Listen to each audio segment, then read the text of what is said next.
Given that's how we live it, don't be mad at the system, it's simply how we've existed. If you only have 24 hours in a day, your success is dependent upon how you use the 24. How many hours a day you waste, or how many hours a week you waste. And the classic answer is something like 4 to 6 hours a day.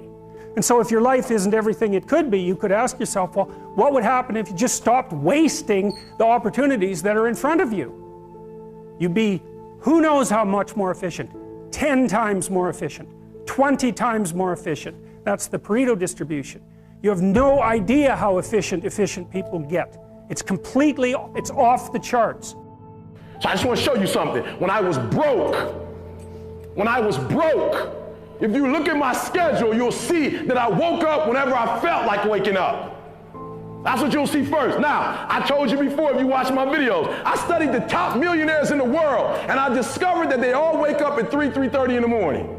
Right? But watch this, 3:30. I started thinking, and I'm like, wow, if they're getting up at 3:30, and everybody else is getting up at 8 and 8:30, the reason why they're successful is not because they're smart, but the reason why they're successful is they just got a 5-hour jump on the world.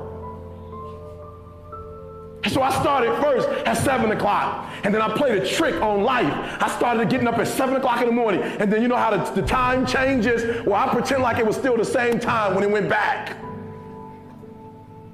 And I started getting up at 6, and then the year after that, when the time went back again, I just pretend like it was the same time, and I started getting up at 5.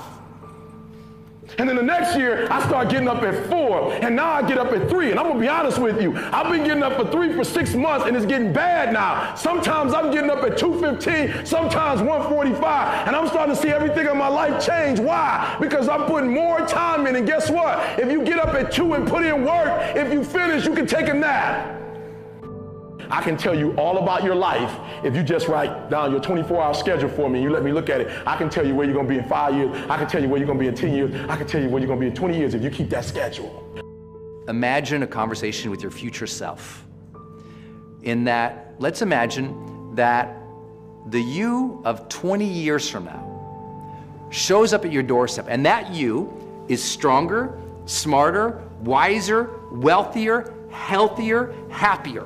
And that you shows up at your door, and it looks at your life, looks at where you live, what you do for a career, what you're giving, how you're showing up, how you're treating other people, what you're after in life.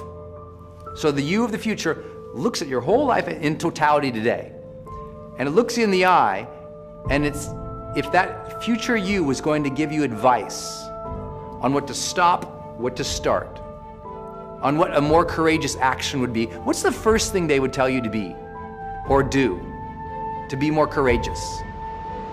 Look, everyone has a problem with time, but the day has 24 hours and we sleep 6.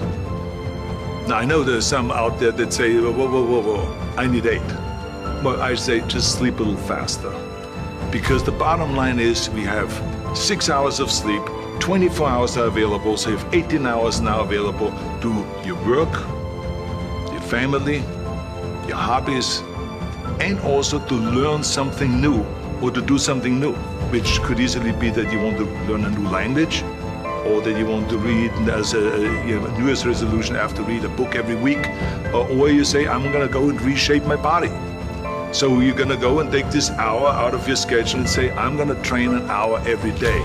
So this is, for most people, a huge challenge, but it is totally doable, I can tell them, because the kind of things that I did when I came to this country, I mean, I went to school, I was working on construction, I was working out my 5 hours a day, I was taking acting classes from 8 o'clock at night to 12 midnight, I was doing all of those things.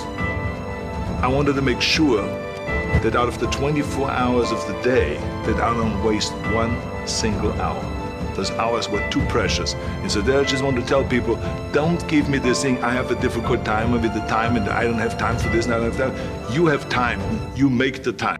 Time is our most valuable commodity, right? And you can slice that and dice that a million ways, but at the end of the day, that's what it comes down to. All we are is the time that is allotted to us, right? And it's funny because it is the most important thing, but it's so easily, so incredibly overlooked. You know, I always say human beings are irrational beings, irrational creatures, right? We trade time, we trade now for the idea of someday, right? We'll start someday, we'll start later, we'll be happy later. It's something to think about, not once in a while, but every day. It's something to compare your actions to align your day with, because you'll find that when you make room for the things that you need, that you want, that you love, life becomes incredible.